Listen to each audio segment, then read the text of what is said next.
Okay, پہلا سوال آیا محمد خالد صاحب کا، تو میں انمیوٹ کر دیا مائک. خالد صاحب آپ سوال کیجیے. جی خالد صاحب آپ کا السلام مائک علیکم. انمیوٹ ہے. وعلیکم السلام. میرا مدثر بھائی سے سوال یہ ہے کہ میں ایک ایسے ماحول میں رہ رہا ہوں جہاں پہ میں دین کے جو تقاضے ہیں وہ اگر پورے کرتا ہوں تو مجھے خوف ہے کہ میرا کیریئر جو ہے اس کو کوئی نقصان پہنچے گا. اس کی دوسری صورت یہ ہے کہ میں حکمتاً جو ہے وہ خاموشی اختیار کروں اور اپنی کاز کے ساتھ کمیٹڈ بھی ہوں. لیکن اس کے بارے میں تھوڑی وضاحت کر دیجئے کہ کیا یہ شرک فی الخوف ہے؟ تو مجھے اپنے کیریئر کا خوف زیادہ ہے اللہ تعالیٰ کے خوف سے. جزاک اللہ. جی بالکل. یہ جو ہے ہمیں اس میں جو ہے بڑی کلیئرٹی کے ساتھ سمجھ لینا چاہیے کہ کوئی اور کسی اور قسم اور کوئی بھی خوف ہو ہمارے ذہن میں، وہ اللہ کے خوف سے بڑھ کر نہیں ہم پہ طاری ہونا چاہیے. اور اگر وہ اللہ تعالیٰ کے دین کے لیے یا اس سے اس ضمن میں آگے بڑھنے کے لیے مانع ہو رہا ہے یا اس کے اندر ہرڈل بن رہا ہے تو اس کو دور کرنے کی کوشش شروع کر دینی چاہیے. یہ سب ہم جانتے ہیں کہ اتنا آسان نہیں ہوتا. اتنا اسٹرانگ ایمان تو اب صحابہ والا کہاں سے لے کر آئیں کہ فوراً فیصلہ کیا جائے اور اس کو پیچھے یعنی اس ایسپیکٹ کو ختم کر دیا جائے. لیکن کم سے کم اس کے بارے میں کنسرن ہو اور اس کو ہٹانے کی کوشش شروع ہو جانی چاہیے تاکہ جو ہے یہ ہمارا جو شرک کا ارتکاب نہ ہونے. شرک فی العمل تو بے شک ہے کہ اگر آپ نے کیریئر ختم ہونے یا کیریئر میں خرابی آنے کا خوف ہے اور اس وجہ سے آپ اللہ کے دین کے لیے جو کرنا چاہتے ہیں وہ نہیں کر پا رہے تو یہی تو شرک فی الخوف کی اصل ڈیفینیشن ہے. لیکن عقیدہ اگر آپ کا ٹھیک ہے تو اپنی کوشش کرتے رہیں کہ یہاں سے اس سچویشن سے باہر نکلیں اور یہ والا ایسپیکٹ بھی ختم ہو. کیونکہ اگر کافی ایک لمبا عرصہ اسی میں گزر گیا اور اس والے سے کچھ نہ کیا تو پھر یہ خدشہ یہ ہے کہ پھر یہ بڑے شرک میں تبدیل ہو جائے گا اور یہ ہو کر رہے گا کسی نہ کسی جگہ پہ جا کے. اس سے پہلے کہ ضروری ہے کہ آپ کے لیے آپ اس کی اپنے عمل کی اصلاح کریں. تو یہ جی جزاک اللہ خیر مدثر بھائی. ایک اور سوال میں لوں گا محمود خان صاحب سے. محمود خان صاحب آپ کا مائک انمیوٹ ہو گیا، آپ سوال کر سکتے ہیں. السلام علیکم مدثر بھائی.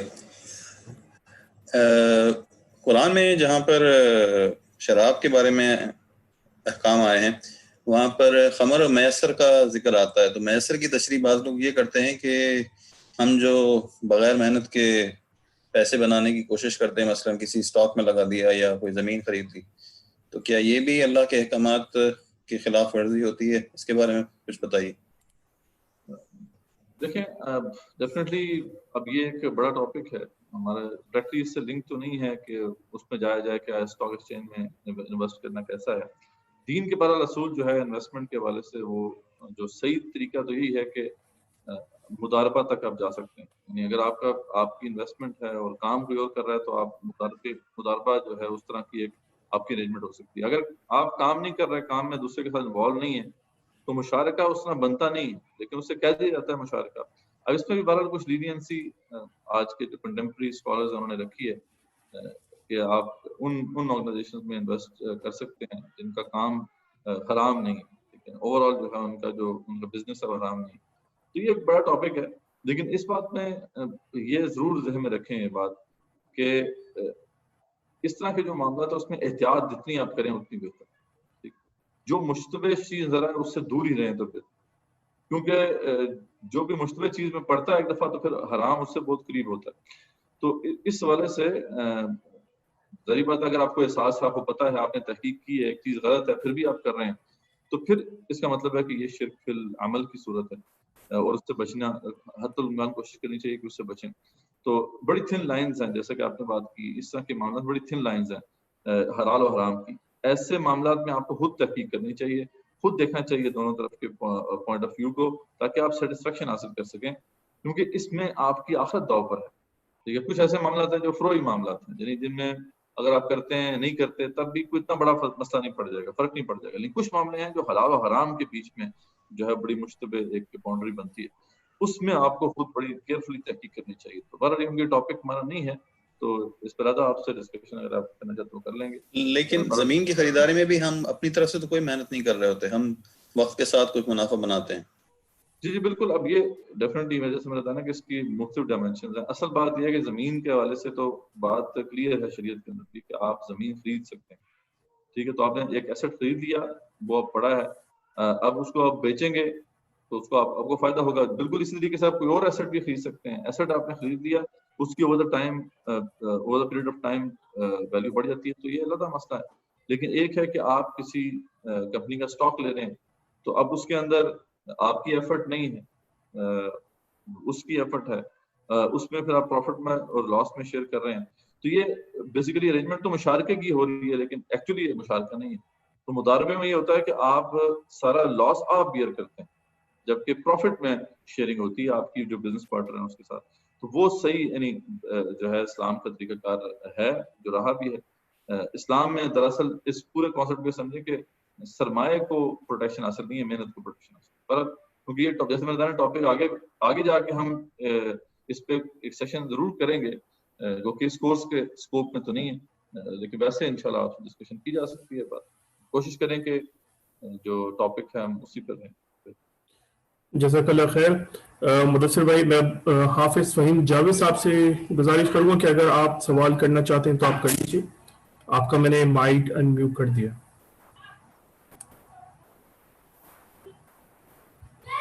جی حافظ صاحب سوال کیجیے.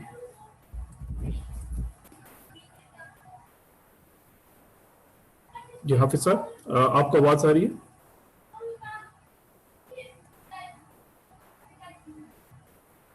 آئی تھنک ان کو آواز شاید نہیں پہنچ رہی یا وہ بات نہیں کر پا رہے. پھر ایک سوال اور ہے وہ لے لیتے ہیں اور پھر کوشش کرتے ہیں کہ اوکے. نذیر احمد صاحب آپ سوال کیجیے.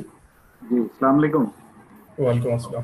ہاں, میرا سوال پچھلے اس ٹاپک کے حوالے سے تھا کہ یہ جو ہم منت مانتے ہیں بعض اوقات ڈائریکٹ دعا کے حوالے سے اللہ تعالیٰ سے مانگ رہے ہوتے ہیں کہ یہ اگر ہمارا یہ کام ایسے ہو جائے, لیکن ساتھ بعض اوقات یہ بھی ہوتا ہے کہ میں دیکھ فلاں دربار پہ دوں گا, فلاں جگہ پہ دوں گا. اس حوالے سے کیا کون سا دیکھیں منت کے حوالے سے تو اللہ تعالیٰ سے اگر مانتے ہیں آپ, تو اگر آپ کہتے ہیں کہ فلاں کام میں منت مانتا ہوں کہ اگر اللہ یہ کام کر دیں میں یہ کام کروں گا, تو یہ ٹھیک ہے, اس کی گنجائش ہے. لیکن آپ سب نے اس کو بھی پسند نہیں فرمایا. حدیث شریف میں آتا ہے کہ منت سے جو اللہ کی تقدیر ٹلنے والی تو نہیں ہے, اللہ کی تقدیر تو نہیں ٹلتی, لیکن یہ ہے کہ کوئی بخیل شخص ہے اس کی جیب سے کچھ کھاتا. تو اصل بات یہی ہے کہ صحیح طریقہ تو یہی ہے کہ آپ اللہ کے لیے جو بھی آپ نے کرنا ہے وہ کریں. ٹھیک ہے, نہیں اور امید رکھیں کہ اللہ تعالیٰ اس کے بس کوئی آپ سے بھلائی کرے گا. یہ کہنا کہ اللہ تعالیٰ آپ یہ کر دیں تو پھر میں یہ کروں گا, اس طریقے سے جو ہے آپ صلی اللہ علیہ وسلم نے اس کو ڈسکریج کیا. لیکن یہ جائز ہے, اسے یہ نہیں کہہ سکتے کہ یہ حرام ہے. اور اس ضمن میں انسٹرکشن بھی یہی ہے کہ اگر آپ نے کوئی منت مانی ہے تو پھر اس کو پورا کریں. اگر پورا نہ کر سکیں تو پھر آپ اس کا کفارہ آپ کو ادا کرنا ہے, جو قسم توڑنے کا کفارہ ہوتا ہے وہ آپ کو ادا کرنا ہوتا ہے. لیکن اگر حرام چیز کی قسم کھا لی ہے, کسی مکروہ چیز کی قسم کھا لی ہے, تو پھر یہ ہے کہ وہ بالکل جائز نہیں ہے کہ اس کو آپ پورا کریں. تو یہ اصل میں اس کی انسٹرکشن ہے. باقی جو جا کے جو مزاروں پہ جا کے منت مانی جاتی ہے وہ تو ٹوٹلی شرک ہے. وہ تو اس کے تو نیت کی خرابی ہے نا, اس میں تو جا کے آپ بیسیکلی اس بزرگ کے حوالے سے وہ بات کر رہے ہیں, اور آپ کا عقیدہ یہ ہے کہ وہاں جا کے منت مانی جائے گی تو وہ قبول ہوگی, یا چادر چڑھائی جائے گی تو وہ قبول ہوگی. اس کے پیچھے تو پورا ایک شرکیہ تصور ہے کہ وہ بزرگ جو ہیں ان کے پاس کچھ اتھارٹی ہے, وہ آپ کو عطا کر سکتے ہیں کچھ چیزیں, تو وہ تو بالکل شرک ہے. تو یہ اس کو ہوپ فلی آپ کے سامنے بات کلیئر ہوگی.